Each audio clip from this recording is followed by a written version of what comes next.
Toppers को देखकर sociology optional है ना, ये बहुत बच्चे ऑप्ट कर लेते हैं कि नहीं सोशियोलॉजी ऑप्शनल, लेकिन कोई डेटा कोई नंबर पता है कि कितने बच्चे बैठते हैं इसमें, क्या सक्सेस रेट है ना। तो मैं आपको यही चाहता हूं आज बताना। और सोशियोलॉजी ऑप्शनल कैसे ढंग से कवर कर सकते हैं, मतलब स्लीपी के बैचेस के बारे में हमें सुना होगा, फ्री में कितना कंटेंट अवेलेबल है ना, ये मन में सवाल हो सकते हैं। मैं आपको जिसका आंसर देना चाहता हूं आज फटाफट से। पहली बात तो ये कि ना, जैसे जो सोशियोलॉजी ना अप्रोक्सीमेटली जितने बच्चे मेंस लिखेंगे उसमें से 10 साढ़े 10% का जो रैंक आता है ना, जितने बच्चे मेंस लिखेंगे अप्रोक्सीमेटली मान लो 2000 बच्चों ने मेंस लिखा, 200 बच्चे लिस्ट में दिखेंगे आपको। एंड देन जो रिकमेंडेड कैंडिडेट्स इस बार 2025 में 148 हैं, अप्रोक्सीमेटली 1500 बच्चों ने पेपर लिखा था, 1500 से थोड़े से कम, एंड 150 बच्चों के आसपास रैंक आ गया। एंड टोटल देखें 500 नंबर सोशियोलॉजी और 4 महीने में सिलेबस गिवन। आप हर रोज 2 आवर्स लगाएं फॉर 4 मंथ्स, ये मैं आपको वादा करता हूं सोशियोलॉजी का आपका ऑप्शनल इस लेवल पे प्रिपेयर होगा। सिर्फ ऐसा नहीं कह सकता है कि सिर्फ सोशो आती है मुझे, सोशो की एप्लीकेशन जहां जहां है, चाहे वो जीएस में, चाहे वो एसए में, इवन इंटरव्यूज।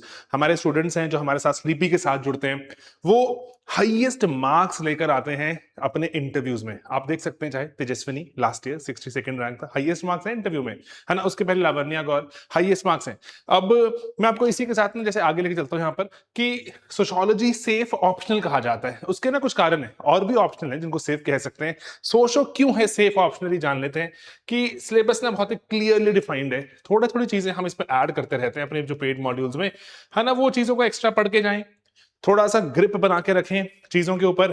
जो कन्फाइंड है सिलेबस उसको हम शॉर्ट नोट्स बनाएं, जो डेफिनेटली ये रिवॉर्ड करता है हमें। एंड पीवाईक्यू से बहुत कुछ सीखा जा सकता है। 2013 के ऑनवर्ड्स, 2013 ऑनवर्ड्स पीवाईक्यूज हैं, पास्ट ईयर क्वेश्चंस, इनको ढंग से कवर करें। एंड जीएस के साथ ओवरलैप है ना, ऐसा नहीं है कि थोड़ा बहुत ओवरलैप है, बहुत सारा ओवरलैप है, मैं आपको बता भी दूंगा अभी।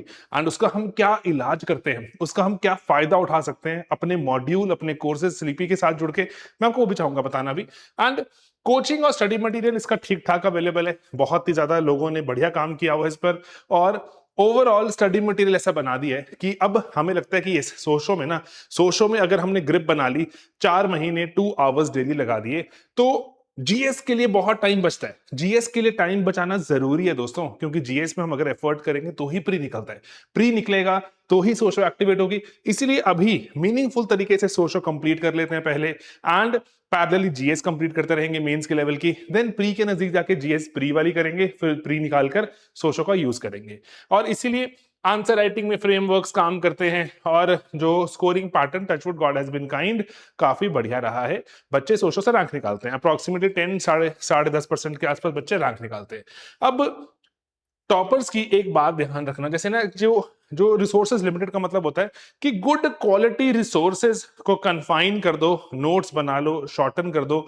दो ही काम करने होते हैं हमें ना, सभी कॉन्सेप्ट्स हमें समझ आने चाहिए, एंड हमें इनके शॉर्ट नोट्स बनाने होते हैं, है ना। ये दो काम हमें करने होते हैं, ये दो काम हम करते जाते हैं, फिर प्री निकालते हैं, प्री के बाद वापस आते हैं, तो ये हमें हेल्प करती हैं चीजें।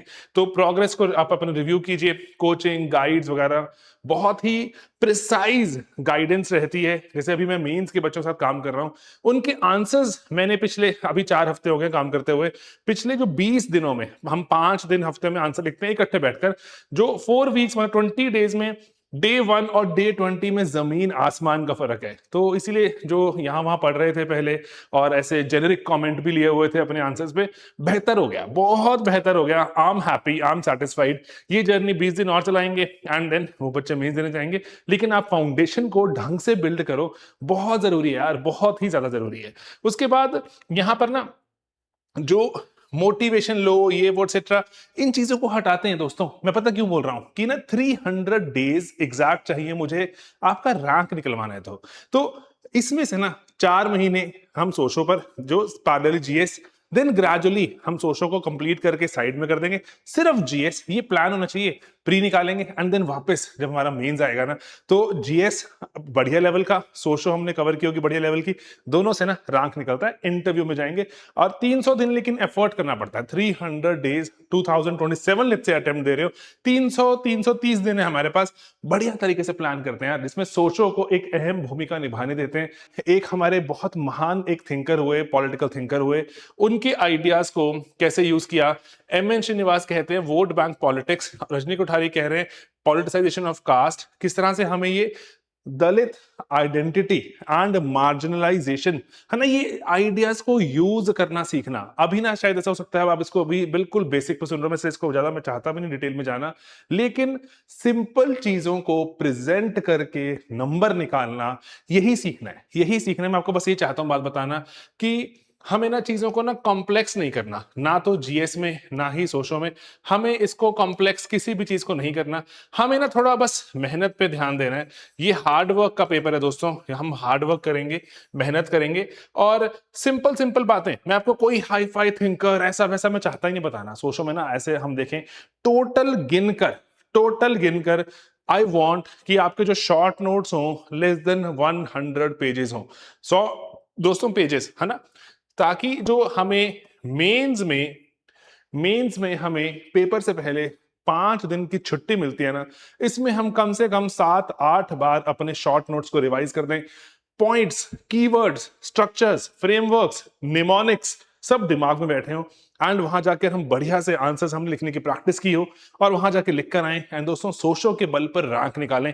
इतने सारे बच्चे हमारे साथ जुड़ते हैं और हम कर पाते हैं। अभी ना मैंने शुरुआत पता क्या की है, मैंने बेसिक से शुरुआत की है। जो हमारे बैचेस होते हैं उसमें ना बच्चों को ना बहुत टेंशन रहती है एनसीईआरटी करें कि ना करें। एब्सोल्यूट बेसिक्स से शुरुआत है। एनसीईआरटीज के कुछ इंपॉर्टेंट चीजें रैपिडली कवर कर लेते हैं। इसको मैं डे 0 या वीक 0 बोलता हूं, है ना, सबसे पहले। देन स्टैटिक पोर्शन जिसमें हम थ्योरी पढ़ते हैं।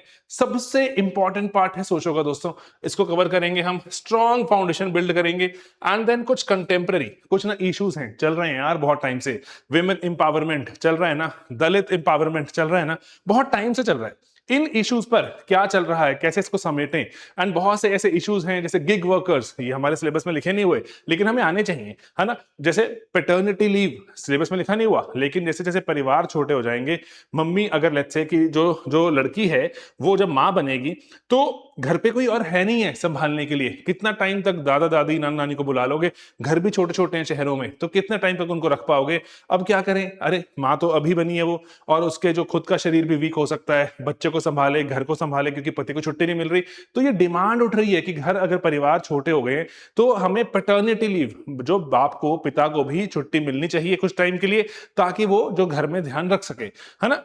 एंड अदरवाइज ना बहुत सी बार ऐसा देखेंगे आप कि मेटर्निटी लीव जो होती है उसके चक्कर में लोग लड़कियों को एम्प्लॉय ही नहीं करते, रखते ही नहीं, कि इनको छुट्टी देनी पड़ेगी, कानूनन छुट्टी देनी पड़ती है, तो इसीलिए लड़कियों को नहीं रखते। अगर वो सेम प्रोविजन लड़कों पर भी आ जाएगा कि जब घर में कोई बच्चा पैदा होगा तो लड़के को भी छुट्टी देनी है, तो लड़का लड़की का ये भेदभाव भी खत्म हो जाएगा, ठीक है। एंड प्लस लड़की की घर पे हेल्प भी हो सकती है ना। बाकी करंट अफेयर्स मैं आपको पढ़ाता हूं, हम पीवाईक्यूज प्रैक्टिस करते हैं। तो ये चीजों को सिंपल रखना है। मुझे 4 to 4.5 मंथ्स चाहिए आपकी लाइफ के, है ना, 4 से 5 महीने के बीच में। 2 hours daily pre recorded sessions हैं, एक सिस्टम से ड्रॉप होते हैं, आप उसके साथ जुड़िए। लेकिन आपके मन में डाउट आ सकता है ना, कि सर ओवरऑल जो मैं आपको बताता हूं कि हम कैसे, मैं चाहता हूं आपसे जुड़ना, बात करना। लाइव क्लासेस भी होती हैं, मैं अपने क्लासरूम से पढ़ा रहा हूं, लाइव क्लासेस भी हो रही हैं, एंड आप उसको घर बैठे लाइव भी ज्वाइन कर सकते हैं ऑफलाइन सेंटर में, यू आर मोस्ट वेलकम, है ना। तो चंडीगढ़ में हमारा ऑफलाइन सेंटर है, students have joined in Chandigarh में, बट लेकिन पूरे देश से लोग लाइव भी देख रहे हैं उसको, लाइव जुड़े हुए हैं। एंड एक बात जानना, मैंने ना अपने सोशो के मॉड्यूल को सोशो प्लस बना दिया। इसका मतलब क्या है, सोशो प्लस का मतलब क्या है कि जीएस में एज लेंगे, सोशो का ना जीएस के साथ ओवरलैप है, इसमें एज लेंगे दोस्तों सोशोलॉजी। इसीलिए जो बैच 7 है मैं आपको चाहता हूं बताना कि कंटेंट, वो exact content most exam relevant sleepy continuously topper produce करता है साल दर साल सोशियोलॉजी के। एंड बहुत सारी जगहों पे बच्चे पढ़ रहे होते हैं, और जो दिल्ली वगैरह में पैसे दिए होते हैं, स्लीपी के फ्री वाले मॉड्यूल भी देख रहे होते हैं वाईटी पर, कि ना अरे भाई बहुत सारी बातें समझाई, यहाँ वहां समझ नहीं आया। स्लीपी की free module, most watched sleepy की प्लेलिस्ट है सोशियोलॉजी की इन द वर्ल्ड। इसमें इसलिए जो कोई ऐसा स्टेट का एग्जाम नहीं जहां पे सोशो आती हो, या कोई बीए का एग्जाम या कोई और एग्जाम, एंट्रेंस एग्जाम जहां सोशो आती है, स्लीपी की प्लेलिस्ट देखी जाती है। इतनी सारी हमें शुक्रिया वाली मेल्स आती हैं, क्योंकि सोशियोलॉजी ना एक स्टैटिक ऑप्शनल है, स्टैटिक मतलब बदलता नहीं है ना, तो उसमें वो वाईटी की प्लेलिस्ट यूज करते हैं। लेकिन हाँ वो फाउंडेशनल है, वो फाउंडेशनल है, यूपीएससी में हमें आगे जाना पड़ेगा। तो अप्रोक्सीमेटली हमारा जो कोर्स है वो 127 आवर्स का है ना।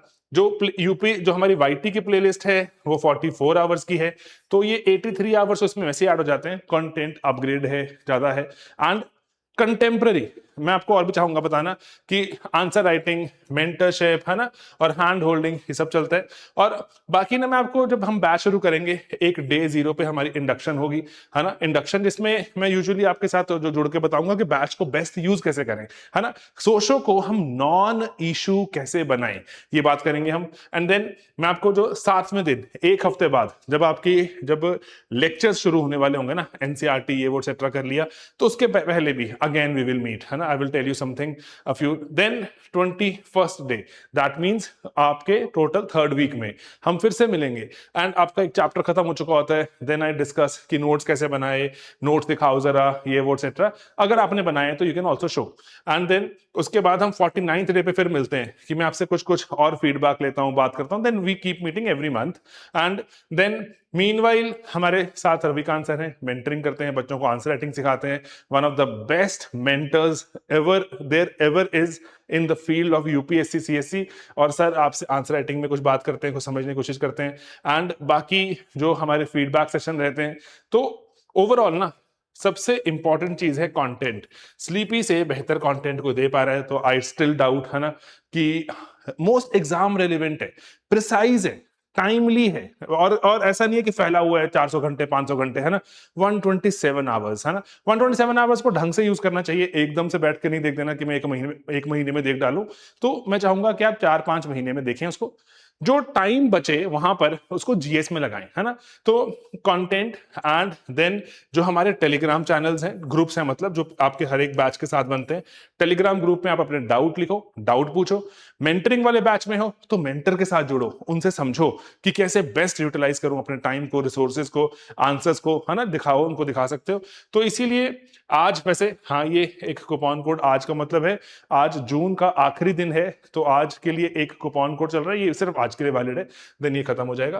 एंड बस यही है कि नोट्स को रिवैम्प कर दिया है हमने, उसमें थोड़े जो और डिस्क्रिप्टिव बना दिए, इसको और ढंग से देखें आप, है ना, पढ़ें आराम से, तो नोट्स को बढ़िया बना दिया है। बाकी फ्री में चाहते हैं शुरू करना तो हमारी playlist is a most watch playlist.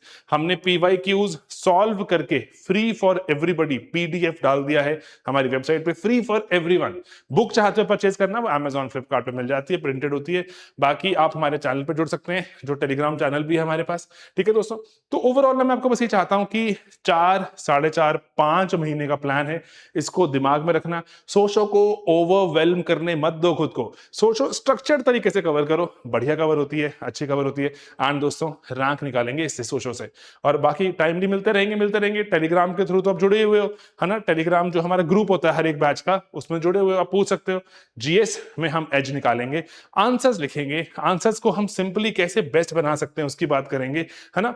और सोचो का सक्सेस रेट काफी बढ़िया रहा है, टचवुड, और बढ़िया रहना चाहिए। एफर्ट करते हैं और बच्चे निकलते भी हैं, है ना। लेकिन एट द सेम टाइम मेहनत करेंगे तो ही दोस्तों मेहनत का फल की उम्मीद करें, बिना मेहनत किए मेहनत के फल की उम्मीद नहीं करनी चाहिए। यही मैं चाह रहा था, आपके कोई डाउट हो, कुछ कोई भी आपको लग रहा है कि नहीं मुझे सब जानना है, ये वाला एक्स्ट्रा लाइव के बारे में, ऑनलाइन ऑफलाइन बैच के बारे में, जो भी कोई आपको डाउट हो, you can always call us 1800890303, toll free number है ना। जीएस के लिए जाना चाहते हो किसी और तरह से, सर प्रीवियस अटेम्प्ट दिया था नहीं बढ़िया रहा, सर मेंस लिखना है, अभी स्टेट का कोई एग्जाम है, you can always call us, APFC etcetera, anything, है ना। तो हमारा काम सिर्फ और सिर्फ यही है, मोस्ट एग्जाम रेलिवेंट कंटेंट देना आपको, ताकि आप अपने टाइम को, एफर्ट को वैल्यू कर पाएं और रैंक निकाल पाएं। ठीक है दोस्तों, चलिए जुड़ेंगे दोस्तों अगले वीडियोस में, पढ़ते रहिए, मेहनत करते रहिए, यही सबसे जरूरी चीज है। All the very best.